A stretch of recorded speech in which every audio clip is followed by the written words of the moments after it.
Good morning students. Last video में हमने food के कंपोनेंट्स के बारे में स्टार्ट किया था कि फूड में कौन कौन से कंपोनेंट्स होते हैं। तो फूड में हमने पढ़ा था जो मेन कंपोनेंट है वो है carbohydrate, fat, protein, vitamin, mineral, water, dietary fibre और रफेज। ठीक है, तो जिसमें से हम वाटर के बारे में आज रीड करेंगे। Water is essential for life. Water हमारे जीवन के लिए ज़रूरी है, but it has no food value in our body. लेकिन इसकी जो हमारी बॉडी में कोई भी फूड वैल्यू नहीं होती, मतलब इससे हमारी भूख नहीं मिट सकती है। प्यास तो बुझ जाएगी लेकिन इससे हमारी भूख नहीं मिट सकती। It has no food value. A person can live without food for several weeks. एक जो पर्सन है वो खाने के बिना तो कुछ सप्ताह तक जीवित रह लेता है, but he would die in a few days without water. लेकिन वो पानी के बिना कुछ दिनों में ही मर जाएगा। पानी के बिना ज़्यादा दिनों तक जिंदा नहीं रह सकते। Water provides a liquid. Water एक ऐसा लिक्विड प्रोवाइड करता है in which other substance can dissolve, जिसमें और सब्सटेंस क्या हो जाते हैं, डिजोल्व यानी घुल जाते हैं, and move with in the body. Water एक ऐसा लिक्विड है जिसमें हमारी बॉडी में जो सब्सटेंसेस हैं वो डिज़ोल्व हो जाते हैं, जैसे विटामिन, मिनरल्स वगैरह ये वाटर में डिज़ोल्व हो जाते हैं हमारी बॉडी में और पूरी बॉडी में मूव करते हैं और एलिमिनेटेड फ्रॉम द बॉडी। और इनको जब बॉडी से एलिमिनेट किया जाता है, कोई भी सब्सटेंस हो अगर हमारी बॉडी से एलिमिनेट होता है, that will be with the help of water. तो वो कैसे होगा, with the help of water. Water is needed by our body. क्यों ज़रूरी है वाटर हमारी बॉडी के लिए? To transport digested food to the body cells. हमारी बॉडी में जो कोशिकाएं हैं, अलग अलग सेल्स हैं, हर सेल तक जब डाइजेस्टेड फूड पहुंचता है ना, तो उसे पहुंचाने में कौन हेल्प करता है? वाटर, यानी कि पानी डाइजेस्टेड फूड को ट्रांसपोर्ट करने में हेल्प करता है। To transport important chemicals such as hormones around the body. हमारी बॉडी में जो हॉर्मोन्स बनते हैं, अलग अलग तरह के हॉर्मोन्स बनते हैं हमारी बॉडी में, उनके भी ट्रांसपोर्टेशन में, उनको भी अलग अलग पार्ट्स तक पहुंचाने में क्या हेल्प करता है? वाटर हेल्प करता है। To get rid of waste products from the body. हमारी बॉडी से जो वेस्ट प्रोडक्ट यानी फालतू की चीज़ें हैं जो हमारी बॉडी से, जब हम उससे गेट रीड करना होता है, मतलब जब उनको बाहर निकालना होता है हमारी बॉडी से, तो वो भी, उसमें भी कौन हेल्प करता है? पानी यानी वाटर हेल्प करता है हमारी। To control and regulate the temperature of the body. ये हमारी बॉडी के टेम्परेचर को भी रेगुलेट करता है, कंट्रोल करता है, यानी ना तो कम होने देता है ना ही ज़्यादा होने देता है। ये हमारी बॉडी के टेम्परेचर को भी मेंटेन करता है। तो क्या क्या इसके यूजेस हुए हमारी बॉडी में, बताओ? टू ट्रांसपोर्ट डाइजेस्टेड फूड के ट्रांसपोर्ट में हेल्प करेगा। टू ट्रांसपोर्ट इम्पोर्टेंट केमिकल्स, कुछ केमिकल्स हैं such as hormones around the body. हमारी बॉडी में हॉर्मोन्स का क्या करता है? ये मेनली ट्रांसपोर्ट करता है। To get rid of the waste products from the body. हमारी बॉडी से जब वेस्ट प्रोडक्ट्स को बाहर निकालना होता है, that happens with the help of water. To control and regulate the temperature of the body. ये हमारी बॉडी के टेम्परेचर यानी तापमान को कंट्रोल और रेगुलेट करता है। ठीक है, तो देखो, water dissolves the digested food which then passes into the blood. Water क्या करता है, जो हमारी बॉडी में डाइजेस्टेड फूड होता है ना, पचा हुआ खाना होता है, उसको डिजोल्व कर लेता है, घोल लेता है अपने आप में, which then passes into the blood. तो फिर वो डाइजेस्टेड फूड जो है कहाँ पास हो जाता है? ब्लड में पास हो जाता है। Blood is mostly water. Blood में क्या होता है? मोस्टली वाटर ही तो होता है। Water present in the blood transport the digested food to each and every cell in all the parts of the body। अब जो ब्लड में वाटर है, देखो जो डाइजेस्टेड फूड है ना, वो कहाँ एब्जॉर्ब करवाया जाता है? ब्लड में। अब ब्लड में पानी ही तो है, अब ब्लड लेके जा रहा है बॉडी के हर सेल तक डाइजेस्टेड फूड को, यानी वो काम पानी के बिना तो पॉसिबल ही नहीं है, क्योंकि ब्लड में क्या है? पानी है। अगर ब्लड हर पार्ट तक डाइजेस्टेड फूड लेकर जा रहा है, that is due to the water. Blood में पानी है तभी तो वो लेकर जा पा रहा है, यानी वाटर हमारी क्या हेल्प करता है?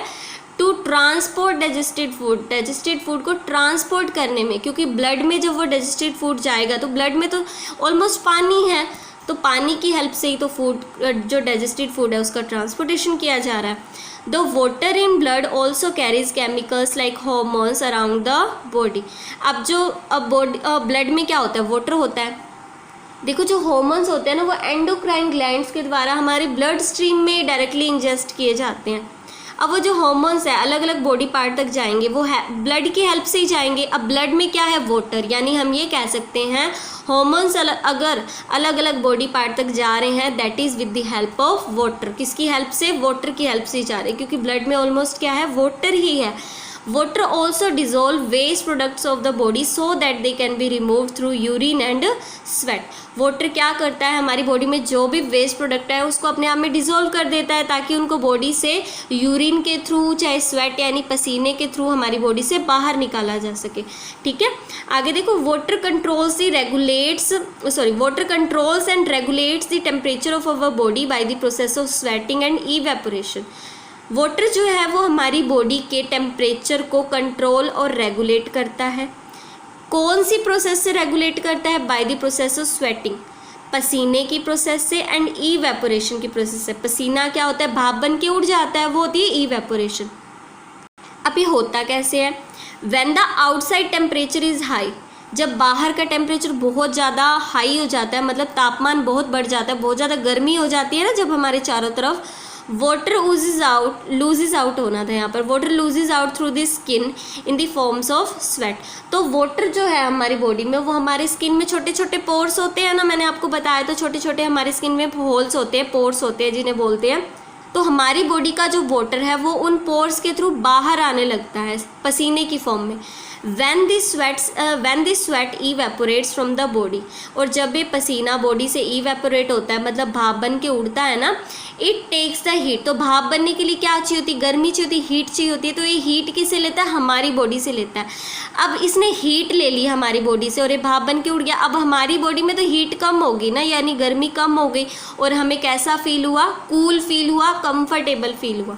ठीक है, our body needs about 2 to 3 litres of water every day. हमारी बॉडी को लगभग 2 से 3 लीटर पानी रोजाना चाहिए। We get most of the water that our body needs by drinking water, milk, tea, coffee, juices etcetera. और हमें पानी मिलता कैसे है, हम चाय पीते हैं, कॉफ़ी पीते हैं, जूस पीते हैं और डायरेक्टली पानी भी पीते हैं, इससे हमारी बॉडी को पानी मिल जाता है। मैनी फूड मटीरियल देमसेल्फ, बहुत सारे फूड मटीरियल्स हैं, पानी के बिना तो कोई भी नहीं बनता ना। तो जो भी फूड मटेरियल खा रहे हैं उसमें भी तो पानी होता ही है, चाहे फ्रूट्स खा रहे हैं, वेजिटेबल्स खा रहे हैं, उनमें भी क्या होता है, पानी होता है। तो चाहे कोई भी खाना खा रहे हैं, चाय पी रहे हैं, कॉफ़ी पी रहे हैं, उनके थ्रू हमारी बॉडी को पानी मिलता रहता है। We also add water while cooking many food items. हम फूड आइटम्स को कुक करने के लिए भी बहुत सारा पानी ऐड करते हैं, और फूड आइटम्स को खाते हैं तो ऑब्वियसली हमारी बॉडी में क्या चला जाएगा, पानी चला जाएगा। Before we go further and discuss roughage. Roughage क्या होता है, डाइटरी फाइबर होता है, खाए जाने वाला रेशा जिसे हम बोलते हैं। वेजिटेबल्स एंड फ्रूट्स में डाइटरी फाइबर होता है, रफेज जिसे बोलते हैं। तो देखो, we should know the meaning of 3 terms. 3 terms का मीनिंग आपको समझना होगा। एक होता है whole meal flour products, faeces and constipation. Constipation को तो कब्ज बोलते हैं। फेसिस वगैरह हो गए मल, जो आप अपनी बॉडी से मटेरियल बाहर निकालते हो ना, मल जिसे हम बोलते हैं। और होल मील फ्लावर प्रोडक्ट क्या होते हैं, तो देखो, द फ्लावर मतलब आटा होता है। The flower made from the entire wheat grain. गेहूँ, जो अनाज में एक अनाज क्या है, गेहूँ है यानी व्हीट है। तो जब पूरे गेहूं के अनाज से ही आटा बनाया जाता है ना, जिसमें से ब्रान को रिमूव नहीं किया जाता। ब्रान क्या होता है, जब हम आटे को छानते हैं तो उसमें से वो पार्टिकल्स वगैरह अलग करते हैं ना, जिसे हम छान भी बोल देते हैं या फिर चोकर बोल देते हैं। तो ऐसा आटा, गेहूं से बना हुआ या कोई भी अनाज से बना हुआ ऐसा आटा जिसमें से उस चोकर को अलग नहीं किया हुआ होता, चोकर जब मिक्स है ना, तो उसे हम बोलते हैं होल मील फ्लावर। ठीक है, whole meal flour products include whole meal chapati, whole meal bread. अब होल मील फ्लावर के प्रोडक्ट में यानी होल मील आटे से बनी हुई चीज़ों में क्या क्या आ सकती है, चपाती भी आ सकती है, उससे चपाती बना सकते हैं, ब्रेड भी बना सकते हैं। अब देखो, अब हम पढ़ते हैं फेसिस के बारे में कि ये फेसिस का मतलब क्या है। The waste matter remaining our body after the food has been digested is called faeces. जब हमारा फूड पूरी तरह से डाइजेस्ट हो जाता है तो कुछ वेस्ट मैटर बचता है, तो उसी वेस्ट मैटर को बोलते हैं हम फेसिस या फिर मल बोल देते हैं। We discharge faeces when we go to toilet, जब हम टॉयलेट जाते हैं तो मल त्याग कर देते हैं, फेसिस डिस्चार्ज कर देते हैं। Sometimes the faeces becomes hard and difficult to discharge, कई बार क्या होता है ये मल त्यागना काफ़ी ज़्यादा मुश्किल हो जाता है, डिफ़िकल्ट हो जाता है। क्यों होता है? Because of lack of water, पानी की कमी के कारण हो जाता है। The difficulty in discharging harden faeces from the body is called constipation, और जब हमें मल त्यागने में, फेसिस को डिस्चार्ज करने में मुश्किल होती है ना, तो उसे हम बोलते हैं कॉन्स्टिपेशन, यानी कि कब्ज होना। ठीक है, तो देखो नेक्स्ट टॉपिक जो हमारा है वो है रफेज या फिर डाइटरी फाइबर, खाने वाला रेशा, रफेज जिसे बोलते हैं। Roughage is the fibrous matter, roughage क्या होता है? एक रेशेदार मैटर, यानी एक ऐसी चीज़ होती है इन फूड, खाने में, which can not be digested, इसका हम डाइजेशन नहीं कर सकते। Roughage is mainly made of indigestible carbohydrate such as cellulose which is present in plant cell wall. देखो ये जो सब्जियों के छिलके वगैरह है ना, इन्हीं में ही होता है डाइटरी फाइबर, इतना याद रखो आप। ठीक है, अब ये जो सेल वॉल, इनको छिलकों को सेल वॉल भी बोल देते हैं, किसकी बनी होती है? ये इनडाइजेस्टिबल, यानी इन्हें पचा नहीं सकते, कार्बोहाइड्रेट की बनी होती है, जिसे हम सेल्यूलोज बोल देते हैं। ठीक है, ये किसकी बनी होती है? सेल्यूलोज की बनी होती है। इनमें जो डाइटरी फाइबर किस में होगा? इनके छिलकों में होता है मेनली, और इन्हें हम पचा नहीं पाते, लेकिन ये भी हमारे फूड में होना चाहिए। ठीक है, क्यों होना चाहिए वो देखो। Roughage is also called dietary fibre, roughage का दूसरा नेम क्या है? Dietary fibre. ठीक है, डाइटरी फाइबर का मतलब, dietary fibre means fibre which can be eaten, एक ऐसा फाइबर यानी एक ऐसा रेशा जिसे हम खा सकते हैं। लाइक वाटर, पानी की तरह, roughage does not have any nutrients to our body, ये हमारी बॉडी को कोई भी न्यूट्रिएंट्स यानी पोषक तत्व प्रदान नहीं करता, यानी इनमें ना तो कोई प्रोटीन है, ना फैट है, ना विटामिन है, ना मिनरल है, कोई भी न्यूट्रिएंट नहीं देता हमारी बॉडी को, ना ही इसकी कोई फूड वैल्यू है, ना ही इनसे हमारी भूख मिटती है। But its presence is essential in our food, लेकिन इसकी जो उपस्थिति है ना, यानी इसका फूड में होना भी जरूरी है, ये छिलकों वगैरह का। क्यों होना जरूरी है? Because roughage is needed for the normal working of the digestive system, हमारा जो पाचन तंत्र है अच्छे से वर्क करे, नॉर्मल वर्क करे, इसलिए रफेज हमें जरूरी है, डाइटरी फाइबर जरूरी है। क्यों जरूरी है वो देखो।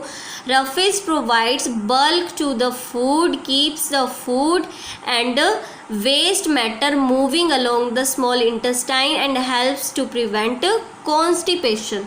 ये जो डाइटरी फाइबर है ये हमारे फूड को बल्क प्रोवाइड करता है, हमारे फूड को अपने आप में समेटे रखता है, ताकि क्या कर सके, वेस्ट मैटर जो है वो इंटेस्टाइन में यानी आंतों से मूव कर पाए और हमें कब्ज़ महसूस ना हो, यानी ये कब्ज़ को रोकने में है ना, ये डाइटरी फाइबर हेल्प करता है।